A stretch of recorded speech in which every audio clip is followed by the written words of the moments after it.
මේ ඔය ගෙවල් වලින් එනකොට අම්මලාට තාත්තලාට බැඳලා එන එක පුරුදු වෙනවා. බැඳලා තාත් අපිට යන්නම් එක්ක අම්මේ යන්නම් කියලා කියන හුරු වෙන්න. ඒක හුරු වෙන්න. දෙමාපියෝ ඉන්න තැනින් එළියට එනකොට ඒගොල්ලන්ට සමු ගැනීමක් දෙන්න ඕනද ලස්සන එක. නිකමට හිතලා තියෙනවද අම්මා මැරුණොත් තාත්තා නැති වුණොත් තාත්තා මැරුණොත් මට මොකද වෙන්නේ කියලා? ඔයගොල්ලන්ට මොකද වෙන්නේ කියලා නිකන් උපකල්පනය කරන්න. මේවා හිතන්න ඕන. මේවා මේ අසුබ දේවල්, හොඳ නැති දේවල් කියලා ඒ මහා පූර්වතම මේවා කල්පනා ඉන්නකම් අගේ තේරෙන්නේ නැහැ. තේරෙන්නේ නැහැ. කොච්චර තේරෙනවා කිව්වත් තේරෙන්නේ නැහැ. දැන් අද මේ පන්තියේ ඇති ළමයි තාත්තත් එක්ක වලි දාගෙන ආපු අය. අම්මා එක්ක වලි දාගෙන ආපු අය ඇති. අම්මට බැනලා ආපු ළමයි ඇති මේ පන්තියේ.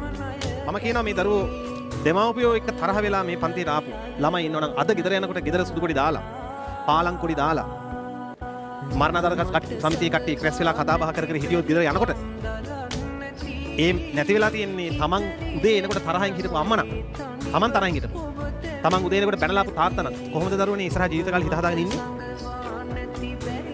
මට කියන කොහොමද ඉස්සරහ ජීවිත කාලේ හිත හදාගෙන ඉන්නේ කියලා මැරෙනකම් ඔයාලා මැරෙනතුරු අම්මගේ තාත්තගේ රූපේ ෆොටෝ එකකින් හරි දකින්න හැම වෙලේම මතක වෙන්නේ නැද්ද?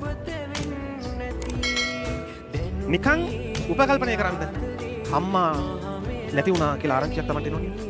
තමන්ගේ ජීවිතේ අවාසනාවන්තව පණිවිඩ නෙමෙයිද? ඒ අවාසනාව 10 ගුණයකින් වැඩි වෙනවා. එදා ඒදී අම්මලාට වැඳලාපු නැති වුණා. මොකද අම්මා තමන්ට උපත දුන්නු, තමන්ට ජීවය දුන්නු අම්මට අන්තිම ගෞරවයවත් කරලා නැහැ. අන්තිම ගෞරවය කරලා නැහැ.